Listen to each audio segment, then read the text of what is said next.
بسم اللہ الرحمن الرحیم نحمدہ ونصلی وسلم علی رسولہ الکریم اما بعد. میرے دوستو، پارہ نمبر ہے 8، رکوع نمبر ہے 16 اور آیت نمبر ہے 69. اوعجبتم ان جاءکم ذکر من ربکم علی رجل منکم لینذرکم واذکروا اذ جعلکم خلفاء من بعد قوم نوح وزادکم فی الخلق بسطا فاذکروا آلاء اللہ لعلکم تفلحون. پارہ نمبر ہے 8، رکوع نمبر ہے 16 اور آیت نمبر ہے 69. اب عجبتم، کیا تم تعجب کرتے ہو یہ کہ آئے تمہارے پاس نصیحت تمہارے رب کی طرف سے، علی رجل منکم، ایک ایسے آدمی کے ہاتھوں پر جو تم میں سے ہو، تاکہ وہ ڈرائے تم کو. اور یاد کرو تم اذ جعلکم، جبکہ بنایا اس نے تم کو خلیفہ من بعد قوم نوح، نوح علیہ السلام کی قوم کے بعد، اور زیادہ کیا تم کو فی الخلق، تخلیق میں، بسطتاً، طاقت کے اعتبار سے، پکڑ کے اعتبار سے. فاذکروا آلاء اللہ، یاد کرو تم اللہ تعالیٰ کی نعمتوں کو تاکہ تم کامیاب ہو جاؤ. دوستو، اس آیت مبارکہ میں دو تین باتیں ہیں جو میں نے آپ سے عرض کرنی ہے. نمبر 1 تو یہ، اوعجبتم ان جاءکم ذکر من ربکم، کیا تم تعجب کرتے ہو یہ کہ آئی تمہارے پاس نصیحت تمہارے رب کی طرف سے، علی رجل، ایک آدمی کے ہاتھوں پر. انہیں تعجب کس بات پر تھا؟ اس بات پر تعجب ہوا کہ ایک آدمی نصیحت لے کر آیا، یا انہیں کسی اور بات پر تعجب تھا؟ تو میرے دوستوں، دونوں صورتیں ہو سکتی ہیں. ممکن ہے ان کو تعجب ہو اس بات کے اوپر کہ اللہ تبارک و تعالیٰ کا پیغام جو ہے وہ کوئی فرشتہ کیوں نہیں لے کر آیا، انسان کیوں لے کر آیا. یہ تو ہم جیسا انسان ہے. اگر یہ صحیح ہے، ہم غلط ہیں، تو ہم میں اور اس میں فرق کیا ہے؟ ہم بھی انسان ہیں، یہ بھی انسان ہے. اور اگر ہم صحیح ہیں اور یہ غلط ہے، تو پھر فیصلہ کون کرے گا کہ انسان کون سے صحیح ہیں؟ یہ صحیح ہیں، یہ ہم صحیح ہیں، ہم غلط ہیں، یہ غلط ہیں. ہاں، یہی پیغام اگر اللہ کا کوئی فرشتہ لے کر آتا، پھر تو وہ ہمیں کہتا ہے کہ جی ہاں یہ بندہ صحیح ہے اور ہم غلط ہیں، یا ہم صحیح ہیں یہ غلط ہے. پھر وہ ہمیں کہتا تو ہم اس کے اوپر کیا کر لیتے؟ عمل کر لیتے ہیں. تو اس لیے انہیں اس بات کے اوپر تعجب ہوا کہ آپ کے ہمیں غلط کہنے سے تو ہم غلط نہیں ہوں گے. بات نہیں سمجھے؟ اور دوسرا اس کا مطلب یہ ہے، اوعجبتم، کہ کیا تم تعجب کرتے ہو یہ کہ تمہارے پاس نصیحت آئی تمہارے رب کی طرف سے. جیسے کہ عام روٹین کے اندر لوگ اس کے اوپر تعجب کرتے ہیں، اوپرا سمجھتے ہیں. جیسے رسول اللہ صلی اللہ علیہ وسلم نے جب مشرکین مکہ کو توحید کی دعوت دی، تو انہیں بھی اس بات کے اوپر تعجب ہوا کہ ہمیں کس بات کی دعوت دی جا رہی ہے؟ ہم تو سیدھے راستے پر چل رہے ہیں. ہم نے جو بت پرستی کا راستہ اختیار کیا ہوا ہے، ہم تو سیدھے راستے پر ہیں. ہم بتوں کی پوجا کرتے ہیں، بت جو ہیں وہ اللہ سے ملا دیتے ہیں. تو یہ تو ہمارے درمیان اور اللہ کے درمیان واسطہ ہیں بت. تو ہمیں کیا ضرورت ہے بیچ میں سے اس واسطوں کو نکالنے کی؟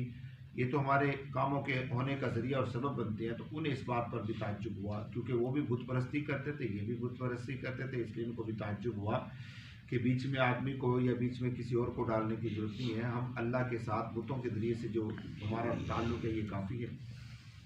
وَاذْكُرُوا إِذْ جَعَلَكُمْ خُلَفَاءَ مِن بَعْدِ قَوْمِ نُوحٍ. اور دوسری بات اللہ تبارک و تعالیٰ نے یہ بیان کی کہ یاد کرو تم اس وقت کو جبکہ اللہ تبارک و تعالیٰ نے تمہیں خلیفہ بنایا نوح علیہ السلام کی قوم کے بعد. نوح علیہ السلام کی قوم پر جب اللہ کا عذاب آیا، سیلاب آیا، تو پوری کی پوری انسانیت ختم ہوگی. میں نے آپ کو پہلے بھی بتایا تھا. صرف وہ لوگ بچے جنہوں نے حضرت نوح علیہ السلام کا کلمہ پڑھا. وہ 80-82 مسلمان تھے. ان میں مرد کتنے تھے، عورتیں کتنی تھی، اس کی تفصیل موجود نہیں ہے. بہرحال وہ جتنے بھی لوگ تھے وہ سارے کے سارے بچ گئے. اب اللہ تبارک و تعالیٰ نے وہاں سے یہ سلسلہ شروع کیا. اور مزے کی بات یہ ہے، ذرا غور کیجیے گا کہ قوم نوح کے ختم ہونے کے بعد اللہ فرما رہے ہیں کہ ہم نے تمہیں خلیفہ بنایا. قوم نوح میں سے خلیفہ نہیں بنایا اللہ نے. نوح علیہ السلام کی جو قوم تھی ان میں سے کوئی شخص بھی ایسا نہیں تھا جو آگے اس مقام پر پہنچاؤ، کیونکہ آگے اللہ تبارک و تعالیٰ نے جو سلسلہ شروع کیا وہ حضرت نوح علیہ السلام کی اپنی اولاد میں سے شروع کیا. جیسا کہ میں نے آپ کو کل بتایا تھا کہ حضرت نوح علیہ السلام کے 3 بیٹے تھے، حام، سام اور یافس. روایات کے مطابق انہی 3 لوگوں کی اولاد آگے پھیلی، اس لیے حضرت نوح علیہ السلام کو جد ثانی بھی کہا جاتا ہے، جیسا کہ حضرت آدم علیہ السلام کو جد اول کہا جاتا ہے، جد امجد کہا جاتا ہے، اسی طریقے سے حضرت نوح علیہ السلام کو جد ثانی بھی کہا جاتا ہے کہ یہ دوسرے باپ ہیں اس قوم کے، کیونکہ آگے جو سلسلہ چلا تھا وہ حضرت نوح علیہ السلام کی اپنی اولاد میں سے چلا تھا۔ اس لیے قوم نوح کے بعد اللہ تبارک و تعالیٰ نے تم لوگوں کو خلیفہ بنا دیا، اب تم لوگ جو ہیں مکمل طور پہ مالک ہو۔ اور آپ جانتے ہیں کہ حضرت نوح علیہ السلام کے بعد جو قوم آباد ہوئی وہ کون سی قوم تھی؟ قوم عاد تھی۔ اور ایک اور بات یہاں سے اس آیت مبارکہ سے جو سمجھ میں آتی ہے وہ یہ ہے کہ حضرت نوح علیہ السلام کی جو قوم تھی وہاں تک ان لوگوں کی عمریں تو زیادہ تھی لیکن ان لوگوں کے قد زیادہ نہیں تھے، ان لوگوں کی عمریں تو زیادہ تھی، ان لوگوں کے قد زیادہ نہیں تھے، بلکہ ان کے جو قد تھے وہ روٹین کے قد تھے، جیسے عام روٹین کے لوگوں کے قد ہوتے ہیں، جیسے 8-10 فٹ 11 فٹ، اس سے زیادہ ان کے قد نہیں تھے۔ اللہ تبارک و تعالیٰ نے یہاں پر ایک جملہ ارشاد فرمایا، زادکم فی الخلق، ہم نے تمہیں زیادہ کیا تھا مخلوق میں، تخلیق میں، پیدا کرنے میں، تم عام لوگوں سے کیا تھے؟ زیادہ تھے۔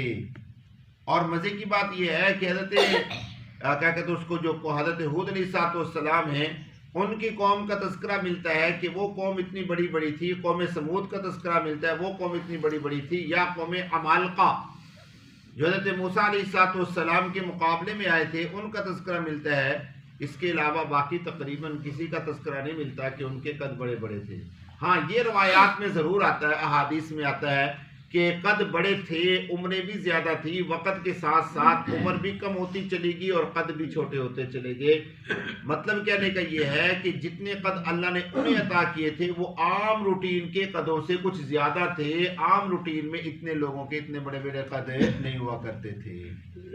جیسا کہ موجودہ زمانے میں بھی بہت سارے لوگ آپ کو ایسے ملیں گے جو عام روٹین کے لوگوں سے بڑھ کر ہوتی ہیں۔ کچھ قومیں خاندانی طور پہ لمبی ہوتی ہیں، کچھ قومیں خاندانی طور پہ جسمانی ڈیل ڈول کی مالک ہوتی ہیں، تو اللہ تبارک و تعالیٰ نے موجودہ زمانے میں بھی ایسے لوگوں کو پیدا کیا۔ بہت سارے علاقوں میں، کنٹریوں میں اب بھی لمبے قد کے لوگ آپ کو مل جائیں گے، ہم سے لمبے ہوں گے، ویسے تو وہ لمبے نہیں ہیں جو اس زمانے کے اندر لمبے تھے، جن کے 200 فٹ قد تھے، وہ اس زمانے کے لمبے نہیں ہیں، حالات کے اعتبار سے لمبے ہوں گے۔ تو اللہ تبارک و تعالیٰ نے ان لوگوں کو زادکم فی الخلق بسطا، مخلوق میں پہلے سے زیادہ طاقت بھی عطا کی تھی اور پہلے سے لمبے قد بھی عطا کیے تھے۔ اللہ تبارک و تعالیٰ اسی بات کو بیان کر رہی ہیں، اور میں نے آپ کو بتایا تھا کہ ان کو اللہ نے اتنی طاقت عطا کی تھی کہ پہاڑوں کو تراشنا ان کے لیے کوئی مشکل کام نہیں تھا، درختوں کو کھیڑنا ان کے لیے کوئی مشکل کام نہیں تھا، لمبے لمبے جو قد تھے ان کے۔ اللہ تبارک و تعالیٰ بیان کرتے ہیں، فَاذْكُرُوا آلَاءَ اللَّهِ، یاد کرو تم اللہ تعالیٰ کی نعمتوں کو، لَعَلَّكُمْ تُفْلِحُونَ، تاکہ تم کامیاب ہو جاؤ۔ اس کا مطلب کیا ہوا کہ ان کو اتنی چیزوں کا عطا کرنا یہ اللہ تبارک و تعالیٰ کی نعمت ہے، اور سب سے بڑی بات یہ ہے کہ اللہ رب العزت نے انہیں خلیفہ بنایا، انہیں طاقتور بنایا، ان کو لمبے لمبے قد عطا کیے، اور اپنی تمام طرح کی نعمت اللہ تبارک و تعالیٰ نے ان کو عطا فرمائی۔ اس لیے اللہ فرماتے ہیں فَاذْكُرُوا آلَاءَ اللَّهِ، یاد کرو تم اللہ تبارک و تعالیٰ کی نعمتوں کو، لَعَلَّكُمْ تُفْلِحُونَ، تاکہ تم کیا ہو جاؤ؟ کامیاب ہو۔ لیکن آگے سے انہوں نے کیا کہا؟ آگے سے انہوں نے یہ کہا، قَالُوا أَجِئْتَنَا لِنَعْبُدَ اللَّهَ وَحْدَهُ، کیا تو ہمارے پاس آیا ہے اس لیے تاکہ ہم ایک اللہ کی عبادت کریں، وَنَذَرَ مَا كَانَ يَعْبُدُ آبَاؤُنَا، اور چھوڑ دیں ہم اس کو جس کے اوپر پایا ہم نے اپنے آباء و اجداد کو، یعنی ہمارے بزرگوں نے، ہمارے والدین نے جن چیزوں کی عبادت کی ہے ہم ان کو چھوڑ کر ایک اللہ کی عبادت میں مصروف ہو جائیں، ایسا نہیں ہو سکتا۔ دوستو دیکھیے شیطان نے کتنا پختہ کر دیا تھا انسانوں کے ذہنوں کے اندر، کتنی پختگی ڈال دی تھی کہ اللہ کی عبادت کرنے کی ضرورت ہے نہیں ہے، اللہ کے سامنے جھکنے کی ضرورت نہیں ہے، بتوں کے سامنے جھک جاؤ کافی ہے۔ اور موجودہ صورتحال بھی یہی ہے۔ ابھی چند دن پہلے 22 جنوری کو انتہائی کربناک اور افسوسناک واقعہ ہوا کہ بابری مسجد جہاں پر تھی شہید کی گئی، آج سے 20 سال پہلے بابری مسجد کو شہید کیا گیا، اور وہ بابری مسجد جو سینکڑوں سال سے مسلمانوں کی علامت و نشانی پائی جا رہی تھی، میرا خیال ہے بادشاہ شاہ بابر کی طرف منسوب تھی، وہ اس اعتبار سے اسے بابری مسجد کہا جاتا تھا۔ 500 سال پرانی مسجد ہے، تو اسے 20 سال پہلے گرا دیا گیا اور اس کا مقدمہ چلایا گیا، اور 22 جنوری کو وہاں پر جناب ایک مندر کی بنیاد رکھ دی گئی رام مندر کے نام سے، اور دنیا نے اس کو بڑا سراہا۔ اور مزے کی بات تو یہ ہے کہ ہمارے ہندوستان کے بڑے بڑے مسلمان لوگ بھی رام مندر کی جو افتتاح ہوا اس میں شریک ہوئے۔ افسوس تو اس بات کا ہوتا ہے کہ ہم لوگ جو نیک لوگوں کے اوپر جملے کستے نہیں تھکتے اور ہم سمجھتے ہیں کہ ہم بڑے دیندار ہیں، وہ لوگ بھی آج بت پرستوں کے ساتھ کھڑے ہونے کے لیے تیار ہیں۔ یہ شیطان کی گمراہی ہے۔ شیطان نے ہر طرح سے ہمیں اپنے چنگل میں قابو کر لیا، ہر طرح سے ہمیں اپنے چنگل میں پھنسا لیا ہے کہ ہمیں ماں سوا دین کے، ماں سوا اللہ کی ذات کے ہر چیز دین نظر آنے لگتی ہے۔ یہ انسانیت اتنی فریب اور دھوکے میں بیچاری پڑ گئی ہے کہ ماں سوا دین کے سب کچھ دین نظر آنے لگ گیا ہے۔ تو شیطان نے یہی چال چلی کہ جو دین نہیں ہے اسے دین دکھلا کر پیش کر دیا کہ یہ اصل دین ہے۔ تو یہی بات ان لوگوں نے بھی کی، قالوا جئتنا لنعبد اللہ وحدہ، کہ کیا تو ہمارے پاس آیا ہے کہ ہم اللہ کی عبادت کریں، ایک اللہ کی عبادت کریں۔ اچھا، یہ جملہ اتنا تکلیف دہ ہوتا ہے نا، جب بھی قرآن پاک کے اندر یہ جملہ آتا ہے اور ان کی طرف سے ہوتا ہے نا، یقین کریں اتنی تکلیف ہوتی ہے کہ یار وہ بے وقوف تھے، ان کے دماغ کام نہیں کرتے تھے کہ اللہ نے ان کو پیدا کیا، اللہ نے ان کو رزق دیا، اللہ نے ان کو صحت دی، اللہ نے ان کو زندگی عطا کی، یہ سب کچھ دے کر بھی وہ یہ کہتے ہیں کہ ہم اللہ کی عبادت کریں۔ کچھ زبان سے انکاری ہو گئے اور کچھ ہمارے مسلمان، اللہ ہم سب کی حفاظت فرمائے، عمل سے انکاری ہو گئے۔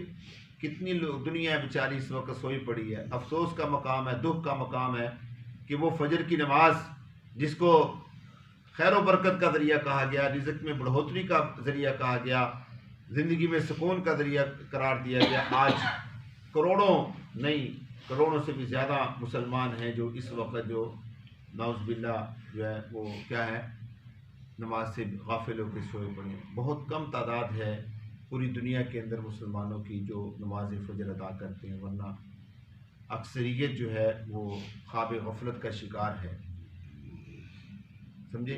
اور اسی حالت کے اندر ہماری موت واقع ہو جاتی ہے تو پھر کیا ہوگا؟ اور کتنے لوگ ہیں، ہزاروں لوگ، سینکڑوں سوئے ہوئے نیند کے اندر مر رہے ہیں جو فجر کی نماز سے غافل ہو گئے اور اس حالت کے اندر ان کی موت واقع ہو گئی۔ اللہ ہم سب کی حفاظت فرمائے۔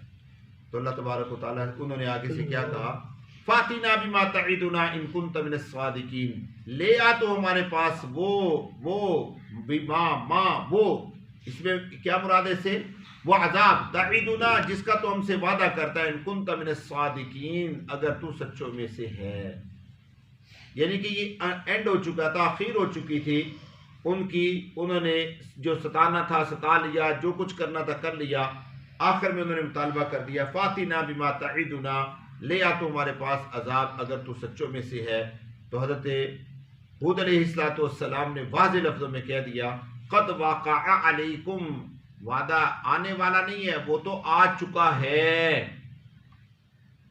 جو عذاب جس کا تم کہہ رہے ہو نا کہ لے آ، وہ لانا اب نہیں ہے بلکہ وہ تو آ چکا ہے، وہ تمہارے اوپر واقع ہونے والا ہے، اب اس میں بلکہ واقع ہو چکا ہے۔ وہ کیا عذاب تھا یہ انشاءاللہ کل کی مجلس میں عرض کریں گے۔ اللہ تبارک و تعالیٰ مجھے اور آپ کو فہم